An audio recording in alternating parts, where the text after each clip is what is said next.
The problem with doing an adaptation of The Strange Case of Dr. Jekyll and Mr. Hyde is that Robert Louis Stevenson's original novel was a mystery. Dr. Jekyll was not your main character. Mr. Utterson was. You're seeing the events of the story through his eyes as he investigates the connection between Dr. Jekyll and Mr. Hyde. But every human on the planet already knows the connection between Jekyll and Hyde. So if you want to do an adaptation of the story, what do? That brings us to the 2008 Dr. Jekyll and Mr. Hyde movie starring Doug Ray Scott and Tom Skerritt.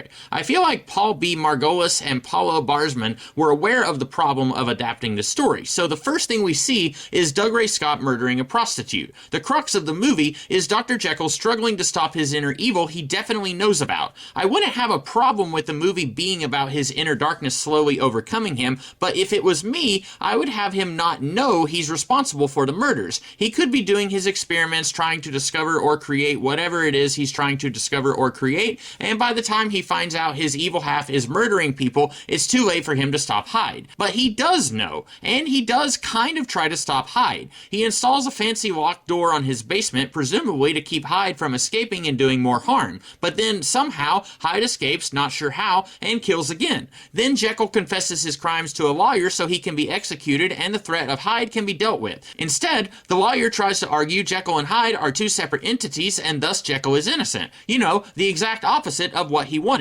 Now, I do not condone suicide, nor do I want to make it seem like I'm making light of those who do commit suicide, but if Jekyll knows he is a danger to those around him, and he wants to put a stop to that danger, it seems like he just makes one half-hearted attempt to put an end to it, and then he wants the lawyer lady to take action. I get it would be a 5-minute movie if he did do something, but that takes us back to, if it was me, Jekyll would not know he's responsible for any of this. Remember how Norman Osborn didn't immediately know he was gobbling up his enemies? It took him a while to figure that out. Do that with Jekyll, then you'll actually have a story with a clear conflict and a character trying to overcome it. Or do something wild. Don't make Mr. Hyde the evil half of Dr. Jekyll. Since every human being on the planet knows about Jekyll and Hyde, pull the rug out from under us. Keep Jekyll as our main character. He's frantically trying to come up with some mad science thing. He keeps seeing news reports of the murders. Maybe open the movie with him covering up evidence of a crime scene, disposing of a body, so the audience will say, oh, I see where this is going, but it's not Jekyll, it's somebody he knows. Could be the woman who works for him, could be the lawyer or the police woman, any of them could be an old family friend, and he found out she has this inner darkness where she's going out killing people, and she doesn't know she's doing it, but he does, and he's trying to cure her, but also trying to keep the police from finding out it's her.